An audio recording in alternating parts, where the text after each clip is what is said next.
절마당은 고요했습니다. 해는 기울고 있었고 하늘은 붉게 물들며 산사의 끝자락을 삼키고 있었습니다. 스님, 참가자분들 이쪽으로 오십니다. 행자 하나가 조심스레 말했습니다. 대한 스님은 고개만 살짝 끄덕이고 정각 앞 그늘진 자리에 조용히 서 있었습니다.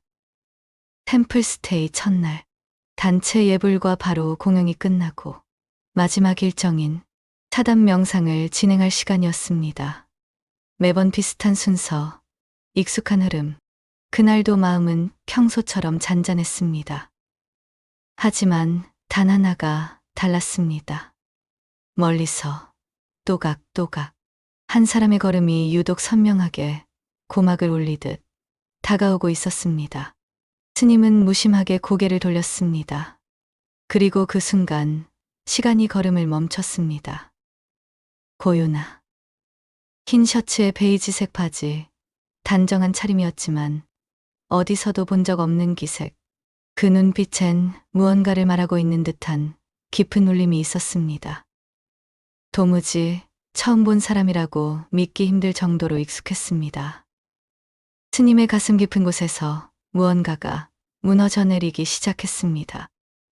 그녀의 눈이 스님을 바라보았습니다. 낯설지 않은 시선, 낯설지 않은 공기, 낯설지 않은 심장 박동. 스님은 그 자리에 그대로 굳었습니다.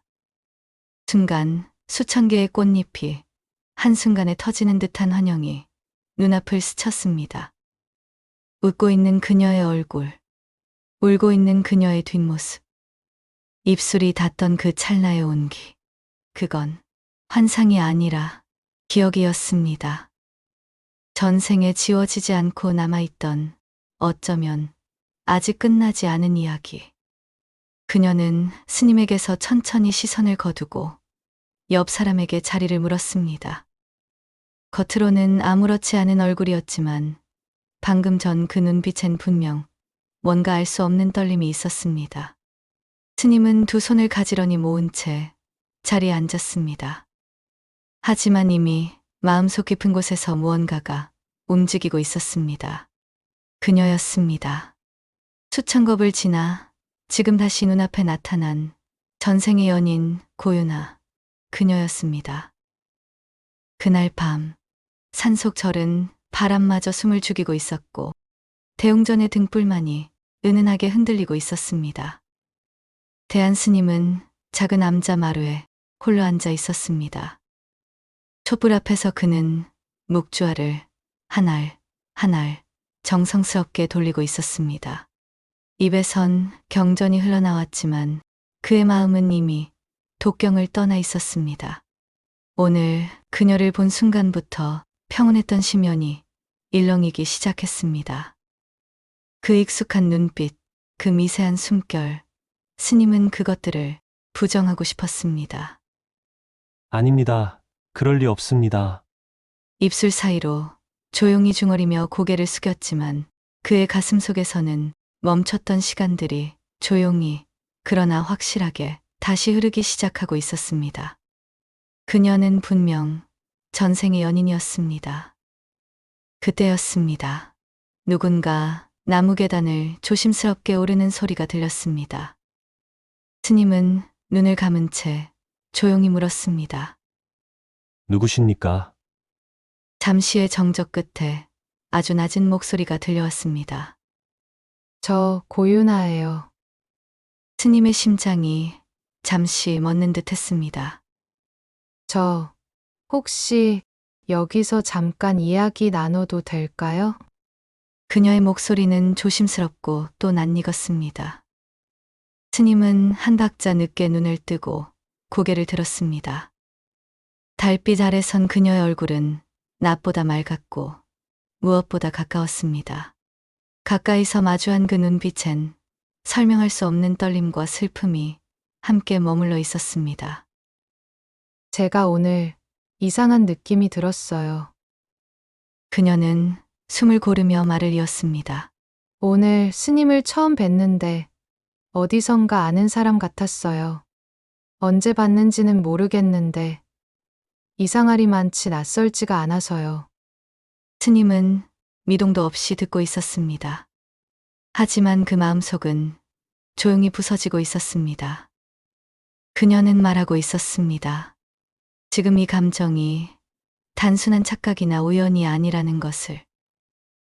좀 이상하죠. 그녀가 말끝을 흐렸을 때 스님의 목소리가 조용히 흘러나왔습니다. 사람과 사람 사이에도 인연의 결이 있습니다. 그 인연이 아주 먼 옛날에서 이어진 것일지도 모르겠습니다. 그녀는 눈을 떼지 못한 채 천천히 고개를 끄덕였습니다. 그게 꼭 전생이라는 게 진짜 있다면 우린 그때도 인연이. 그녀는 말끝을 잇지 못했습니다. 스님은 시선을 피했습니다. 말하지 않아도 알 수 있었습니다. 그녀도 같은 감정의 파문을 느끼고 있다는 것을. 한동안 두 사람 사이엔 말이 없었습니다. 달빛만이 마루를 비췄고 촛불만이 출렁였습니다. 그만 돌아가시지요. 밤 공기가 차갑습니다. 스님의 목소리는 여전히 담담했지만 그 속엔 분명한 흔들림이 있었습니다. 그녀는 잠시 서 있다가 조용히 고개를 끄덕였습니다. 네, 알겠습니다. 걸음을 옮기던 그녀가 다시 돌아보며 말했습니다. 근데요, 스님. 전 그게 무슨 의미든 싫지 않았어요. 그녀는 그 말을 그렇게 남기고 어둠 속으로 천천히 걸어 내려갔습니다. 그 뒷모습이 보이지 않을 때까지 스님은 아무 말도 하지 않았습니다. 그저 멍하니 마루 위에 남은 촛불을 바라보았습니다. 타들어가는 불꽃이 지금의 자신처럼 소리 없이 흔들리고 있었습니다. 그 흔들림이 이제는 멈추지 않을 것 같았습니다. 다음 날 새벽 4시 산사의 어둠은 유난히 깊고 짙었습니다. 별빛마저 숨죽인 그 시간, 대웅전 안에는 대한 스님만이 무릎을 꿇고 앉아 있었습니다. 목탁도 연불도 없이 오직 자신의 숨과 마음만을 마주한 채 그는 3000배를 올리고 있었습니다. 하루 한 번이던 3000배 절수행을 아침과 저녁 2번으로 늘렸고 그 횟수도 평소보다 2배 이상으로 늘렸습니다. 그는 절을 하며 자신을 더 깊이 몰아넣고 있었습니다. 하지만 무릎이 마루를 강하게 찍을 때마다 몸보다 마음이 먼저 무너졌습니다. 고유나. 그녀의 얼굴이 떠오를 때마다 스님은 더 깊이, 더 세게 몸을 꺾었습니다. 망상입니다. 망상입니다. 그 말이 반복될수록 스님의 심장은 점점 더 조여왔습니다. 하지만 그녀의 눈빛은 너무도 생생했습니다. 잊힌 인연의 착각이라기엔 그 눈동자 안의 떨림은 너무나 인간적이었습니다. 너무나 살아있었습니다. 며칠 후 템플스테이 2주차. 노을이 산능선을 타고 붉게 물드는 시간. 고윤아는 뒷산 전망대에 혼자 서 있었습니다. 손에 쥔 건 템플스테이 기념 엽서 한 장. 그 위엔 또박또박 적힌 문장이 있었습니다. 당신이 나를 기억하지 못해도 괜찮아요. 그녀는 입꼬리를 살짝 내리며 혼잣말처럼 중얼거렸습니다. 근데 왜 자꾸 그 눈빛이 나를 잡아당길까? 요즘 그녀는 매일 대한 스님을 피해 다녔습니다. 하지만 이상하게도 어디선가 그의 기척이 느껴지면 무의식적으로 고개부터 돌렸습니다. 스님과 눈이라도 마주치면 숨이 막혀와 말도 잇지 못했습니다. 그건 두려움이 아니었습니다. 그건 이상하리만치 묘한 안도감이었습니다. 그날 밤 스님은 다시 묵은 수행에 들어갔습니다. 입을 닫고 눈을 감고 마음을 비우고자 했지만 눈을 감을수록 그녀의 목소리는 더 뚜렷해졌습니다. 스님, 근데요. 전 그게 무슨 의미든 싫지 않았어요. 그 말이 마치 불씨처럼 스님의 귓속에서 타올랐습니다. 그리고 굴처럼, 숨처럼 업처럼 계속 타올랐습니다. 결국 그는 벌떡 일어났습니다. 숨은 거칠고 눈은 벌겋게 충혈돼 있었습니다. 더는 안 되겠다. 이번엔 확실히 끊어야 한다. 이번 생은 다시 시작하면 절대 안 된다고 생각했습니다. 스님은 밤새도록 독경을 외웠습니다. 경전이 아니라 자신을 붙잡을 마지막 줄 같은 그것을 읊조리고 또 되뇌었습니다. 이 감정은 나의 것이 아니다. 이건 전생의 잔향일 뿐이다. 나는 수행자다. 나는 수행자다. 마치 독경처럼, 마치 주문처럼 자기 자신을 타이르고 다그치고 붙잡으려 애썼습니다. 하지만 그 틈을 비집고 그녀의 목소리가 또렷하게 밀려들었습니다. 스님, 어릴 적에 어디서 살아보신 적 있나요? 스님, 이상해요. 전 왜 자꾸 눈물이 나는지 모르겠어요. 순간 그녀의 목소리가 마치 곁에서 들리는 듯 생생하게 울렸습니다. 스님은 두 손으로 귀를 막았습니다. 자신의 고요를 지키려 애썼습니다. 더는 듣지 않겠다고 단호히 다짐했는데 심장이 그 목소리를 따라 뛰고 있었습니다. 귀는 막았지만 마음이 그녀를 듣고 있었습니다. 도저히 안 되겠는지 스님은 자리에서 일어나 거울 앞으로 다가갔습니다. 그리고 거울 앞에 선 자신을 보았습니다. 거울 속에는 법복을 입은 수행자가 보였습니다. 하지만 그 눈동자만은 수행자가 아니었습니다. 혼란, 미련, 떨림, 그리고 간절함, 그 모든 감정이 뒤섞여 거울 속에서 자신을 노려보고 있었습니다. 스님은 조용히 거울에 손을 올렸습니다. 차가운 유리 너머에서 마치 전혀 다른 존재가 자신을 바라보고 있는 듯 했습니다. 거울 밖 세상은 고요했지만 스님은 직감했습니다. 자신의 내면이 붕괴되고 있다는 것을.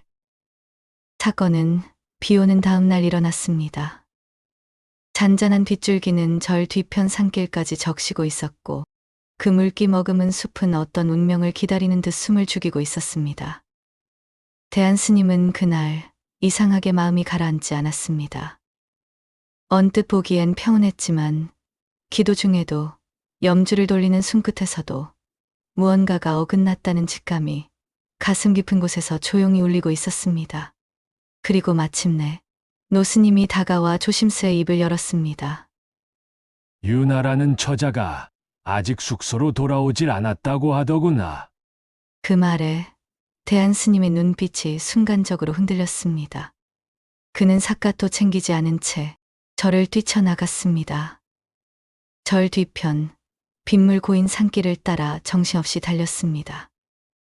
그리고 한참을 달리다 멈춘 그곳.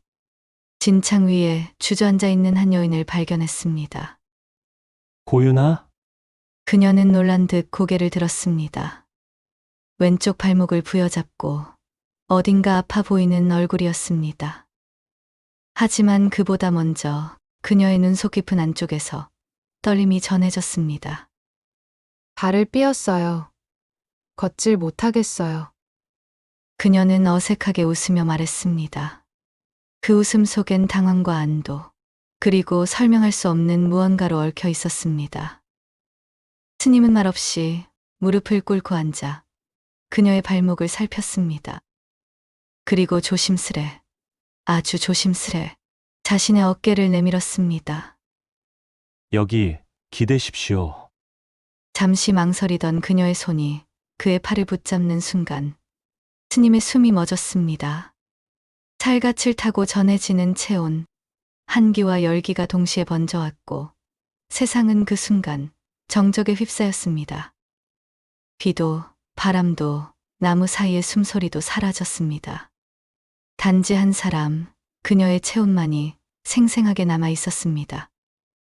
그녀가 팔에 더 힘을 주자 스님은 무너졌습니다. 겉으로는 아무 일 없는 듯 그녀를 부축했지만 그 순간부터 스님의 마음은 되돌릴 수 없는 강을 건넜습니다. 그날 밤 스님은 독방의 문을 잠그고 앉아 있었습니다. 기도는 입술에서 흩어졌고 염주는 손끝에서 계속 미끄러졌습니다. 이건 감정이 아닙니다. 업입니다. 수행을 흔드는 업장입니다. 스님은 마음을 붙들기 위해 수없이 절을 했습니다. 경을 외우고 마음을 비우려 절을 하고 또 절을 했습니다. 하지만 그녀의 웃음이, 그녀의 숨결이, 그 손끝의 체온이 계속해서 떠올랐습니다. 기도를 멈추는 순간 그녀의 미소가 떠올랐고 절을 멈추는 순간 그녀의 눈동자가 아른거렸습니다. 이 마음은 스쳐 지나가야 하는 것이었습니다. 그러나 나는 지금 그 마음의 심장으로 걸어 들어가고 있습니다. 스님은 수백 번 물었습니다. 이것이 욕망인가? 이것이 업장인가? 그러나 대답은 단 하나였습니다. 아니다. 이건 전생에 나도 끝내 닿지 못한 사람이다. 고윤아를 처음 본 순간 익숙한 기시감이 있었습니다. 다 설명할 수는 없지만 그녀를 향해 걷는 마음엔 두려움보다 안도가 더 컸습니다. 그는 깨달았습니다.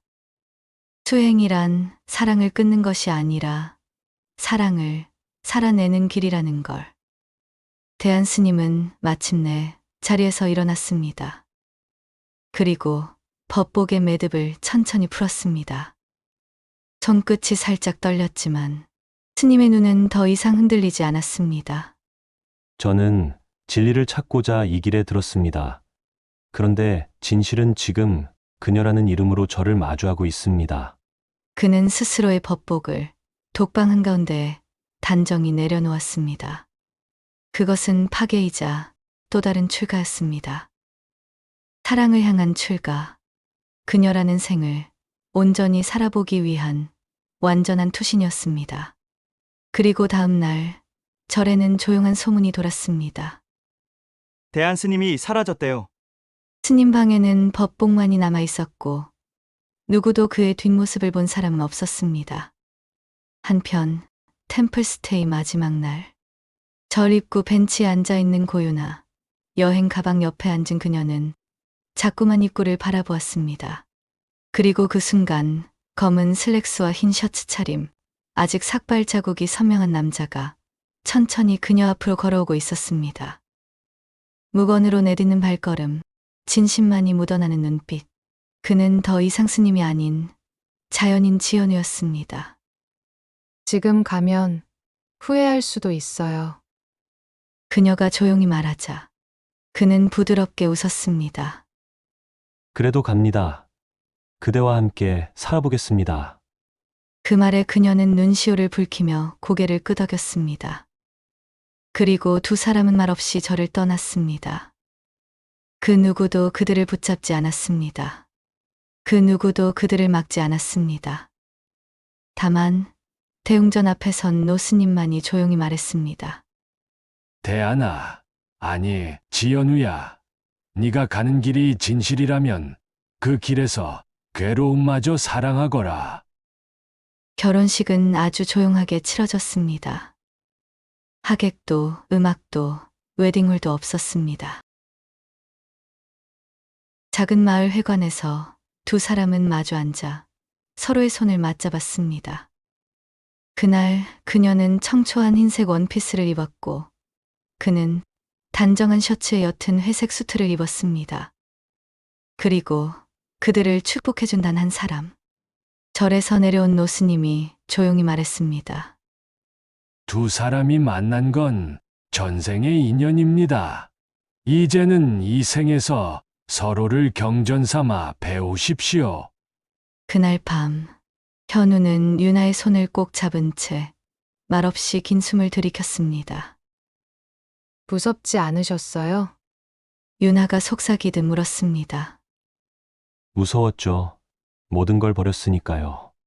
현우가 웃었지만 그 웃음 안에는 떨림이 있었습니다. 그런데요, 유나 씨. 그 모든 걸 버리고 얻은 게 당신이라면 전 두렵지 않습니다. 그녀는 대답하지 않았습니다. 다만 눈을 감은 채 고개를 숙였고 그녀의 작은 울음이 기도처럼 새어나왔습니다. 그들의 삶은 소박했고 조용했고 그러나 깊었습니다. 좁은 마당이 있는 산 아래 작은 2층 집에서 현우는 마을 도서관 사서가 되었고 유나는 초등학교에서 아이들을 가르쳤습니다. 하루하루가 기도보다 느리게 하지만 사랑보다 깊게 흘러갔습니다. 밤이면 서로 마주 앉아 창문 너머 바람 소리를 들으며 마치 독경하듯 하루를 서로에게 나눴습니다. 오늘 어떤 아이가 울었는데요. 그 표정이 꼭 제 어릴 적 같았어요. 그럼 그 아이는 오늘 유나 씨 덕분에 한 번 더 안아줬겠네요. 맞아요. 안아줬어요. 당신은요? 나는 당신 생각 많이 했어요. 얼만큼요? 책 정리하면서도 하고, 밥 먹으면서도 하고, 화장실 가서도 하고. 더 말해줘요? 이런 대화들이 경전보다 더 따뜻했습니다. 그리고 딸이 태어났습니다. 이름은 지다연.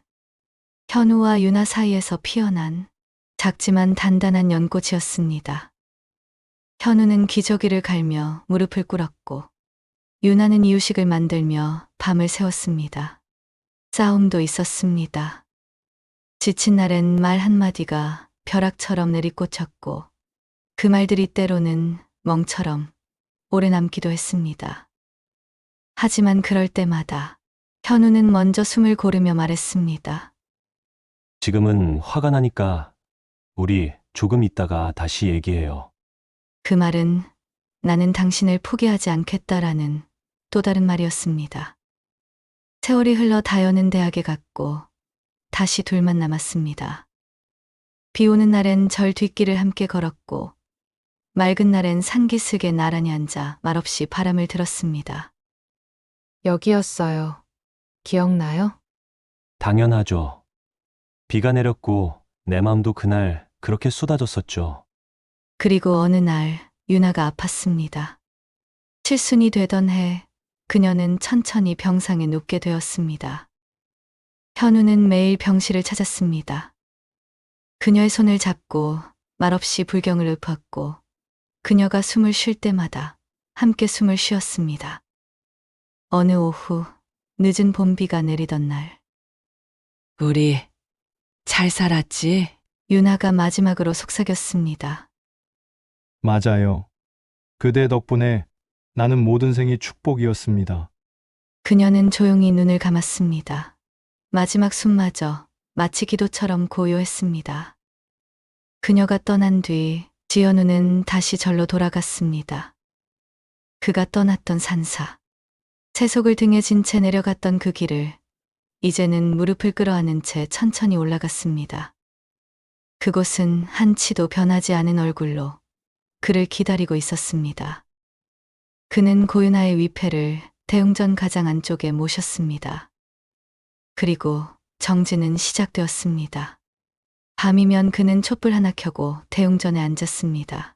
그 어떤 교리도 계율도 아니었습니다. 오직 한 사람, 한 존재만을 향한 기도였습니다. 하루 3000배, 철야 독경, 무건과 단식. 몸이 무너지고 심장이 바스어지는 그 모든 순간마다 그녀의 눈빛이 떠올랐고 그녀의 목소리가 귓가를 지나갔습니다. 고윤아, 나의 연인, 나의 아내, 나의 스승이었던 사람. 당신의 사랑으로 나는 세상을 배웠습니다. 그녀는 사라졌지만 그녀는 여전히 그 곁에 있었습니다. 스님들이 조심스럽게 물었습니다. 현우 보살님, 그분을 잊으시려는 겁니까? 지연우는 조용히 고개를 저었습니다. 아닙니다. 그분을 놓기 위해 그분을 다시 살아내고 있는 중입니다. 사랑은 다 살아내야 놓을 수 있습니다. 그녀와 함께했던 사계절의 풍경, 그녀가 아끼던 찻잔, 첫 딸 다연이가 남긴 편지, 그 모든 것이 그의 마음속에서 서서히 아주 서서히 떠나갔습니다. 그는 더 이상 울지 않았고 기억을 미워하지도 않았습니다. 그저 감사했습니다. 내가 그대를 사랑하지 않았다면 나는 진짜로 수행이 뭔지 몰랐을 겁니다. 그날 밤 그는 대웅전 한가운데 앉았습니다. 3000배를 마치고 호흡은 고요해졌고 마음은 바람처럼 텅 비었습니다. 그때였습니다. 촛불이 흔들렸고 어둠 사이로 거울 하나가 그의 눈앞에 누웠습니다. 그는 무심코 거울을 들었습니다. 그리고 숨이 멎었습니다. 거울 속에는 74살의 지연우가 아니었습니다. 28살의 비구, 대한스님, 템플스테이 안내를 하던 그날, 전생의 연인을 처음 마주했던 그 순간에 자신이 있었습니다. 그는 황급히 대웅전 문을 열고 뛰쳐나갔습니다. 멀리 강당에서 스님들의 수업이 막 끝났고 템플스테이 참가자들이 무리를 지어 나오고 있었습니다. 그리고 그 속에서 익숙한 뒷모습 하나, 고유나. 그녀는 다시 그 처음의 고요한 눈빛으로 스님을 돌아보고 있었습니다. 그 순간 그는 깨달았습니다. 그녀를 잊기 위한 기도는 그녀로부터 온 삶의 전부였다는 것을. 그리고 지금껏 자신이 살아냈던 그녀와의 모든 삶은 결국 삼매 속의 체험이었다는 것을. 삼매란 생각의 가장 깊은 중심, 집착과 애욕이 뿌리처럼 박혀 있는 그 자리. 그곳에서 그는 진짜 사랑을 살아냈고 그 사랑을 온전히 다 살아내고 나서야 비로소 놓을 수 있었습니다. 그는 조용히 중얼거렸습니다. 진짜 수행은 사랑을 살아내는 일이었다. 도망치지 않고, 미워하지 않고, 끝까지 껴안고, 그리고 떠나보내는 것. 그리고 작게 속삭였습니다. 그대를 사랑해서 나는 사랑을 놓을 수 있었습니다. 그는 대웅전으로 들어가 조용히 대웅전 문을 닫았습니다. 그리고 아무 일도 없었던 듯이 묵묵히 자기 자리로 돌아가 앉았습니다. 그리고 눈을 감고 고요한 명상에 들어갔습니다. 새벽 예불을 알리는 목탁 소리가 조용히 울려 퍼졌습니다. 그 바람결 속에서 고윤아는 아무것도 모른 채 템플스테이 마지막 일정을 마무리하고 있었습니다. 그녀는 그를 다시 마주칠 수 있을지 알지 못했지만 왠지 모르게 따뜻한 기운이 등을 쓰다듬는 느낌을 지울 수 없었습니다. 그들의 인연은 한 생을 넘고 또 하나의 생을 거쳐 마침내 이별의 자리에서 완성되었습니다. 대한스님은 다시 수행자의 자리로 돌아왔습니다. 대웅전의 차가운 바닥 위, 새벽 공기처럼 맑고 투명한 고요 속에서 그는 천천히 숨을 쉬고 있었습니다. 그 어떤 욕망도, 그 어떤 두려움도 이젠 더 이상 그의 마음을 휘감지 않았습니다. 그는 끝까지 사랑을 살아냈습니다. 그녀와 눈을 마주쳤고 그 떨림 속으로 걸어 들어갔으며 욕망을 품었고 결국 그 욕망을 따라 삶을 선택했습니다. 부부가 되어 아이를 낳고 함께 늙어갔고 마침내 그녀의 죽음 앞에 무릎 꿇는 순간까지 그 모든 시간들을 그는 회피하지 않았습니다. 도망가지 않았습니다. 그 사랑이 진짜였기에 이제 그는 그 사랑을 놓을 수 있었습니다. 더는 후회도 미련도 없었습니다. 그녀를 향한 마지막 기도까지 마친 지금 그는 마침내 진정한 자유에 닿았습니다. 그것이 바로 해탈이었습니다. 그리고 그는 조용히 미소 지었습니다. 거울 속 자신과 마주하며 이 모든 것이 꿈이자 진실이었던 삼매 속 체험임을 받아들이며 조용히 합장했습니다. 그녀여, 안녕히 가십시오. 다음 생이 있다면 그땐 다시 사랑하지 않겠습니다. 대한스님은 눈을 감고 고요히 정좌했습니다. 그리고 생애 처음으로 진짜 평화를 느꼈습니다. 한 생의 애욕과 윤회를 조용히 놓아 보냈습니다. 그녀를 사랑했기에 그녀를 보내는 수행도 사랑이었습니다. 사랑도 업이고 업도 인연입니다.